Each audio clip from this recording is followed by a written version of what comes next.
On today's Locked On Thunder podcast, the Oklahoma City Thunder begin their summer league schedule. Dillon Jones pops off. Did Ousmane Dieng regress? And so much more.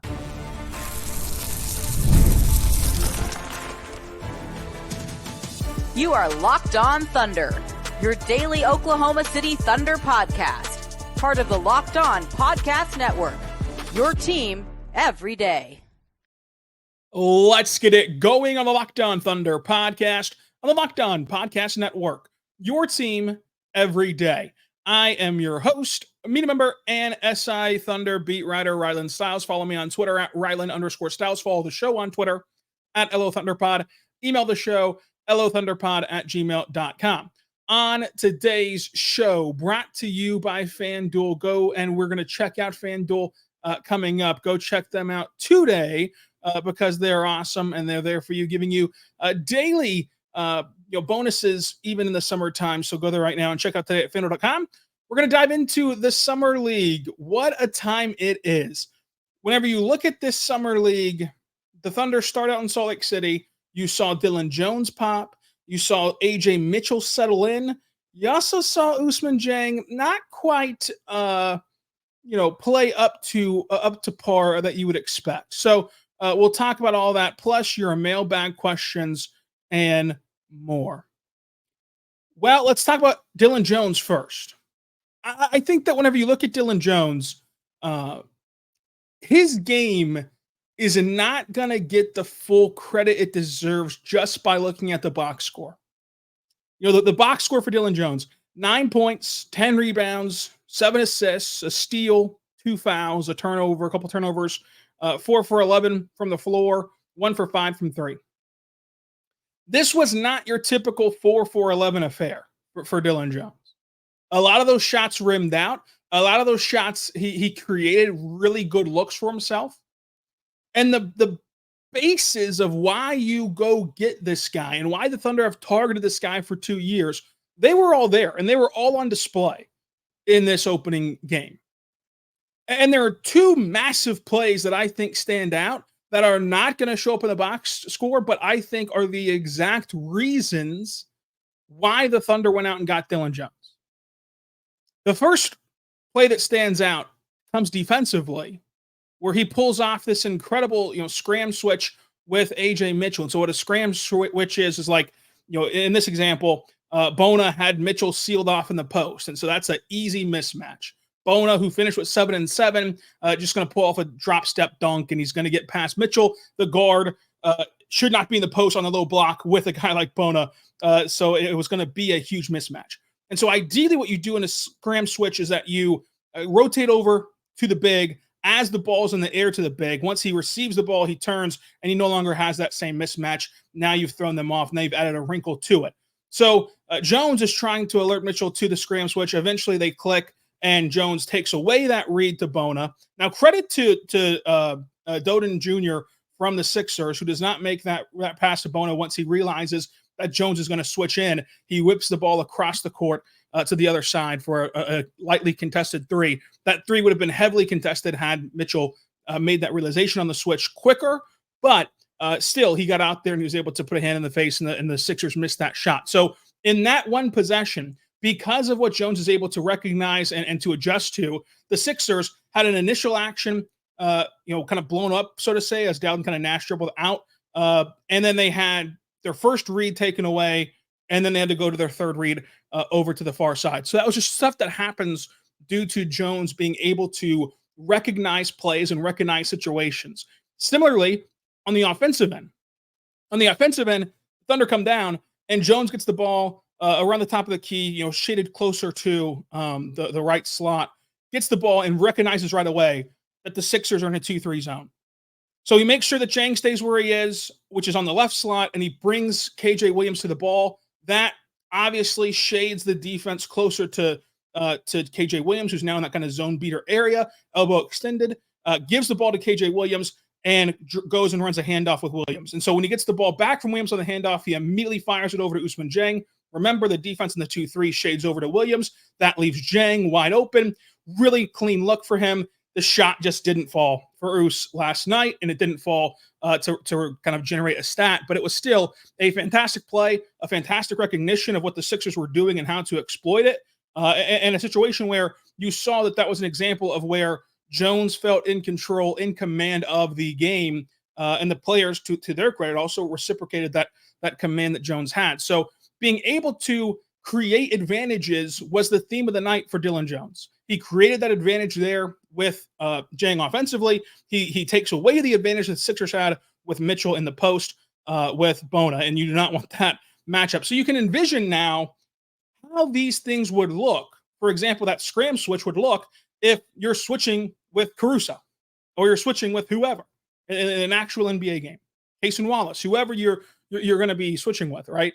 And then offensively, imagine that zone beating play if you're able to kick that out to Isaiah Joe instead of Ousmane Dieng. And I mean, Dieng last night, we're going to talk about his game overall. There's a ton of opinions flying about it.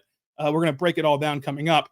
But the bottom line is, no matter if you're on the extreme reaction or not for Ousmane Dieng last night, the shot did not fall. And it was a little bit short all night long. So, that shot didn't fall. Those two plays, you're not going to see it in the box score. Most people aren't going to think back to those two plays, but those were two significant plays that I think kind of embody and put on display what Dillon Jones was able to do.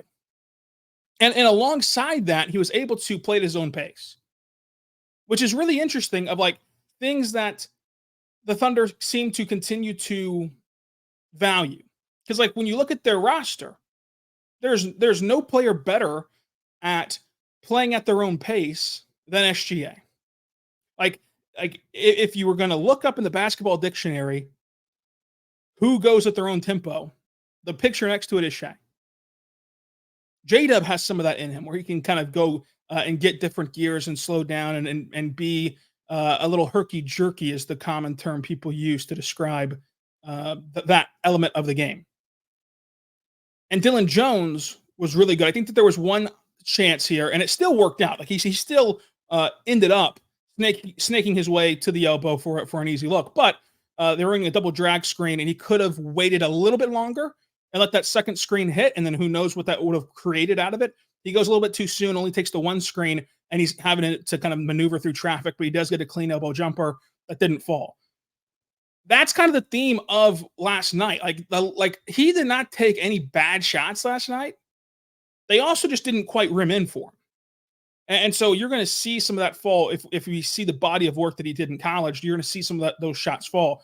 Creating those advantages, creating those looks is what's the most important part right here, in this summer league session.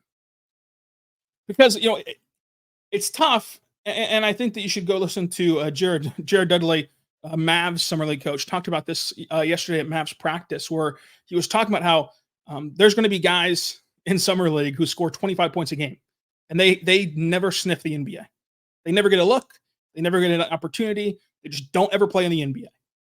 By the same token, there'll be guys that average 3 points in this summer league that get years and years and years of NBA experience, because you've got to look past the box score and you got to look at how it looks functionally. And so no matter if Dillon Jones dropped 50 last night or he dropped his 9 points, how can you translate that to the NBA? I thought of every player on the court for the Thunder. Jones's game was very translatable and very repeatable. And so you see some of those halfway home elbow jumpers fall, and then the stats are there as well. But overall, I was very impressed with Dillon Jones's game.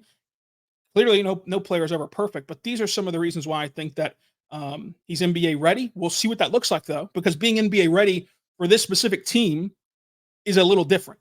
Because before you even mention any draft picks, this team's already 9-10 guys deep. Now, the Thunder are going to be no strangers and not scared of playing plenty of players. I do think that Dillon Jones will get a chance this season, and these kind of reps here in the summer league are starting to affirm that. But excited to see what he does tonight against the host Utah Jazz and our good friend Darius Baisley. Coming up, we'll talk about Ousmane Dieng. Has he taken a step back from last year's step forward? And your mailbag questions all coming up.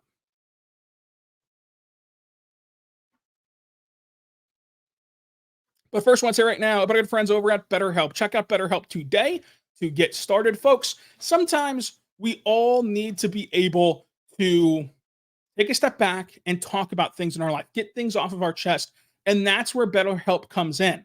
So if you're just starting therapy, or maybe you're like me and you think that you could really benefit from therapy, but you just can't find the time to go to a therapist's office and go find a therapist and all that good stuff.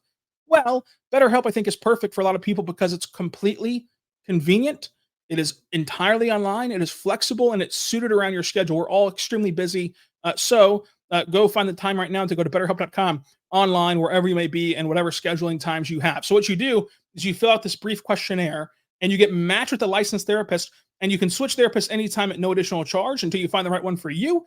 And then away you go and enjoying the benefits of therapy. So make sure you go there and get the benefits of BetterHelp and therapy by visiting betterhelp.com/LockedOnNBA to get 10% off your first month. That's BetterHelp, HELP.com/LockedOnNBA for 10% off your first month. We're back on the Lockdown Thunder podcast on the Lockdown Podcast Network, your teams every day. Thank you so much for making us your first listen every single morning, every single day. We're here for you, talking Thunder basketball. Well, let's talk more about the Summer League. We talked about Dillon Jones. I've wrote about him also for Sports Illustrated Thunder, so you can go check that out as well. Ousmane Dieng, I also wrote about for SI, and he did not have the illustrious night that Dillon Jones did. And there was a lot of pushback and a lot of negative comments surrounding Dieng's performances in last night. I think that what last night was disappointing, but it does not wipe away an entire season of development. So what I think that Dieng falls a victim to is not only are we just prone to overreact game to game, but the vast majority of people who are watching the Summer League did not see Ousmane Dieng's body of work in the G League. And so it looks the exact same. He's not very aggressive. He lacks a certain chutzpah on the court. He's kind of just floating around out there, which is all reverting back to bad habits. And there's no debating that last night was a bad habit game from Ousmane Dieng. But it hasn't been this flat line of just it started bad and finished bad, right? There was that uptick in the G League. Now, the question is, why can't he translate the G League stuff to at least Summer League? And that's where I wonder if it was just a bad game. Because as we kind of laid out yesterday, that first year, his rookie season, he was bad in the NBA. He was particularly bad in the G League, honestly. The same habits that he had in the NBA, where it felt like he was floating around and it felt like he was afraid to mix it up and at times didn't even want the basketball. Those same habits went with him to the G League his rookie season. He was just having a hard time, I think, fitting into any sort of basketball rhythm in the NBA or G League as a rookie. That's what it looked like from the outside looking in. Whereas you've seen other players who can't put it together in the NBA, but they look like the absolute best player in the world when they play for the G League team. That was not the case for Ous. So last year when he goes to the blue and really makes strides and becomes more physical, plays with more offensive force, puts a body on guys on both ends, that is a dramatic upgrade. But then he went in his first opportunity to kind of show it on a bigger stage. Granted, Summer League competition is truly just like watching the G League, but more people are watching it than people that watch Summer League. I mean, people that watch the G League. So more people are watching it. So that's why I call it a bigger stage, even though it's kind of the same competition level. But more people are invested into it. And he didn't play that way. Again, I think that there's a little truth in the middle. We're like, yes, I can admit, we all can admit, there were some bad plays in there. There also were some plays where, like, the shot didn't go in, but the process was right. And if those shots rimmed in, like we mentioned the Dillon Jones play, if Us hits that three, not only is that a stat for Dillon Jones, an assist, but it's also another bucket for Ousmane Dieng. And you start to chip away at those. He missed a bunny at the rim. He missed that three from Dillon Jones. Like he missed some of these opportunities that if the ball simply bounces his way, the tenor of evaluating Ousmane Dieng is completely different. But in practice, what actually happened out there was I was shocked by the regression defensively, because that was an area that he really did take a step in the G League of, like, he took a step in being more locked in and being able to utilize his frame defensively more in the G League. So that was a bit shocking for me to see. And then the sort of lack of offensive force. He looked good when he brought the ball across the timeline at times, but playing off ball and some of the front end stuff, missing on the front end was interesting. It's also a very tough situation to see whenever you're playing with a completely new group and you don't really have the timing and the gel down. You're playing in the altitude. We can make all these baseball style excuses: day game after night game, high sky, hard ground. But at the end of the day, the production's going to have to be there. Now, I think that two things can be true at once. This was a really bad first debut. All things considered, you would prefer Ousmane Dieng looked a lot better than he did last night. But I'm not ready to let that night wash away the year of development that I think that he really did have in the G League. I will say, eventually that's got to change, though. Like, eventually, like tonight against the Jazz and tomorrow against the Grizzlies, and as you see this summer league continue, that has to click. Being able to translate the G League season to the summer league setting.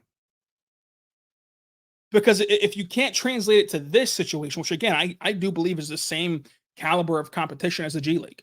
So I don't think it's really translating much of anything in that sense of like higher competition level. So that's where it's a little eyebrow raising of like, well, why can't you translate it to the summer league? Because it's the same, it's the same guys even for the most part. I mean, you're going to play Baisley tonight. It's a Delaware blue coat. And so, I mean, I just, and then some of these rookies that you're playing are going to spend time in the G League. It's just interesting altogether. I get to an extent the frustrating notion from the fan base, but I'm going to take the measured approach like I typically do, just because like there's a multi-dimensional conversation now. If we get to Sunday and things look this not good, then the can of worms, he might be trending to that Treyman, Poku status. And I don't think that he's as bad as Poku by any means, but the rhythm of the situation where it's like, hey, you drafted him, you tried to develop him, gave him an opportunity, and eventually you just had to cut bait. Like the rhythm of that. I think he's a better player than Poku. But trending to that kind of storybook ending in Oklahoma City. But if he does then transition this, like we said, he had a few plays where if the ball rims in, then his overall game is going to be judged completely differently, because that's how fickle, frankly, that a lot of people who watch basketball, you kind of view things through that lens. Then all of a sudden, it's completely different. The only thing that I found to be discouraging, honestly, because I thought a lot of the offensive stuff, he went 3 for 14. I thought a lot of the offensive stuff was a really good process, and it was like a good job by him. He just didn't execute. The defense, the Olay style, letting guys drive past you, not staying in front, not putting a body on guys. That was the only discouraging and kind of disappointing part of his game to me. Because I really thought he kind of cleared that hurdle with the G League. Shout out Adam Flagler, friend of the pod, for going for 18 points with 4 rebounds and 3 assists, 6 for 14 from 3. He is an NBA caliber shooter. I think that the swing skill for him is going to be being able to defend, being able to play make at a continual progressive higher level. Remember, as he mentioned on his podcast with us on Friday, go back and listen to that interview. He gave a really good interview on Sam and the G League and his injuries. Last year, right before the draft, he tore up his knee, and so he's already this mobile and this good for his size defensively. A year removed from his knee injury. As you get further and further removed from that, I think he'll look even better. So I thought that was a really good showing from him. Keontae Johnson not starting was a little bit interesting. I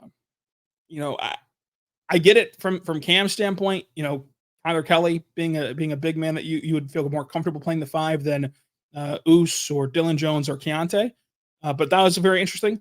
Also interesting to play Kelly over KJ Williams, who was with the Blue. But I think Kelly, it would be a stellar pickup for the Blue. You see in the summer league, how he's able to use his frame and use his body. Man, Cormac Ryan, say what you want about Cormac Ryan, he's going to shoot the ball. 2 for 11 from the floor, 2 for 10 from 3. He's going to get his shots up.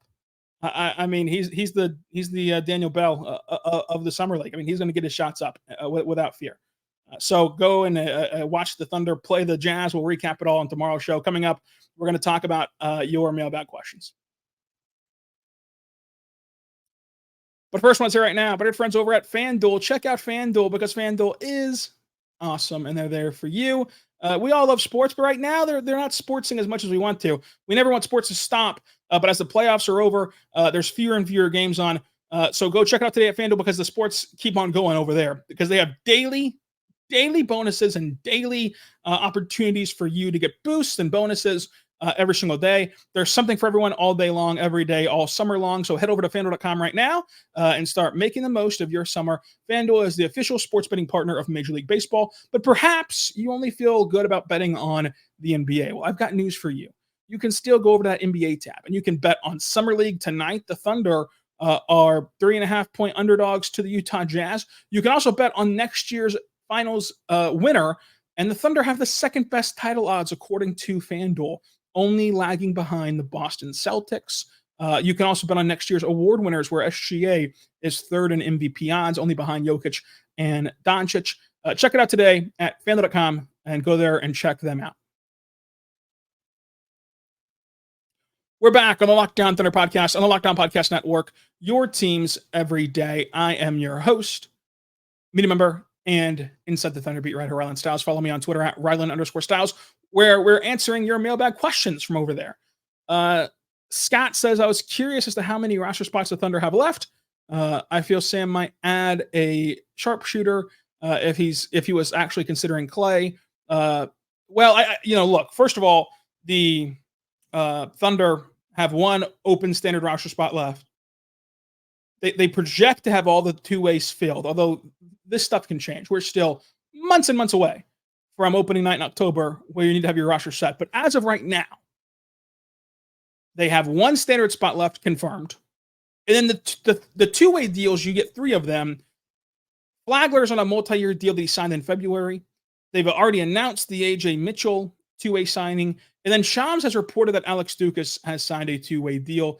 That's not been made official by the team yet. But if that report, as Shams is always right, as Shams reports, then that takes away any two-way slot, so they only have one spot left. Now, historically, the Thunder have, whenever they've gotten to this point and gotten to this point of contention and being a really good team, they've been really comfortable taking a roster spot into the season with them and not filling every single spot. I could easily see them doing that and envision them doing that. I would say with the caveat of, I wonder how it would change things, not having Topic, right? So like you already know Topic is redshirting this year. So in a functional sense, if you didn't fill that roster spot, you'd be down 2 roster spots in season because Topic can't play, and then you wouldn't have somebody in that last roster spot. So I do wonder if that changes anything from what they're normally comfortable with doing to fill their roster. The Clay point is a very fascinating one. Like it was interesting that ESPN reported that Klay Thompson and the Thunder had mutual interest and that they were negotiating deals, but then the Thunder prioritized signing Isaiah Hartenstein. Maybe that mold of like the Thunder need a volume 3-point shooter. Maybe the Thunder are aware of that need or think that they have that need and want to fill that on the free agency market. There's some options out there. The Thunder still have the mid-level exception to play with. So we'll see. We'll see what they do. But ultimately, they do have one more spot open. I still bank that they're going to take it into the season as kind of a value play for like the deadline. You can take in more guys, etc. But you never know. You never know. It wouldn't shock me either way on what they want to do. Ryan McDowell says, what would an all Isaiah/Williams lineup look like? Do you think it's something Mark would deploy this year? So Isaiah Hartenstein and Isaiah Joe, and then you can do J-Dub for the point. So you look at this. Okay, let's do this. J-Dub at the point. J-Dub at the point. Isaiah Joe at the 2. Isaiah Hartenstein at the 5. Now we're looking at a 3 and a 4. A 3 and a 4 from the Williamses. I'm gonna go Kenrich at the 4. Kenrich at the 4. Or 3, I guess, and have Jable at the 4. Yeah, I mean, I guess that's what things are gonna look like. Would they ever actually deploy that lineup? I don't think so. But here's the thing with Mark. Even when fully healthy, Mark is gonna flip through that Rolodex. He's gonna mix and match and create lineups and experiment like he's a biologist. So if they have any sort of bumps and bruises for a game or two, well, then that completely changes things too, where like it becomes more likely to see a lineup like that. But that's a good question. Continuing on with your questions, Smokey Bear says, who do you think benefits the most from the iHeart signing? I say Dub, but think Topic works really well with iHeart next season. Yeah, so I think that J-Dub is a very underrated answer. So is Shea, of course. Just these guards, these drive-heavy guards have not had a screener like Isaiah Hartenstein yet in their Oklahoma City tenure. Of course, Shea and Adams overlapped his rookie year, his first year in Oklahoma City, his second year in the NBA. But Hartenstein is just a different animal as a screener because you can also use him as a high-level playmaker. I think that those two guys complement each other very well. I think that there's also an area where like Chet is helped out, not for the reasons you think of, like move Chet to the 4. It's not any of that. It's like a matter of not putting the entire load on him to protect the rim. Like it's not all on him to protect the rim in the sense of you can now cover all 48 minutes. Whereas, you see the toll it takes on players whenever like they're the sole blank, the sole shooting force, the sole driver, the sole rim protector, whatever it is. Like whenever they're the engine of a certain aspect of the game, it does take a toll. And you see the on-off numbers of the Dallas series, especially in the paint for OKC. And now you're able to kind of lessen that whenever he's off the floor and dramatically improve when he's off the floor. That helps, manage his workload a lot. But the guards especially.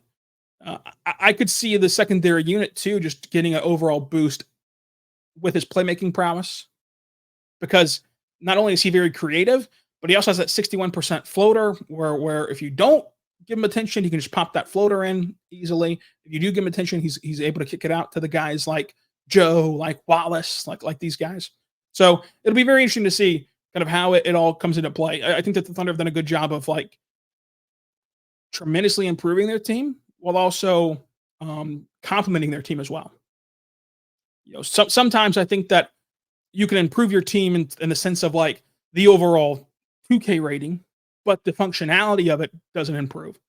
I think that the Thunder accomplished both things. Where they've gotten a lot better just by the rating of players. They've also gotten a lot better functionally with their moves this summer.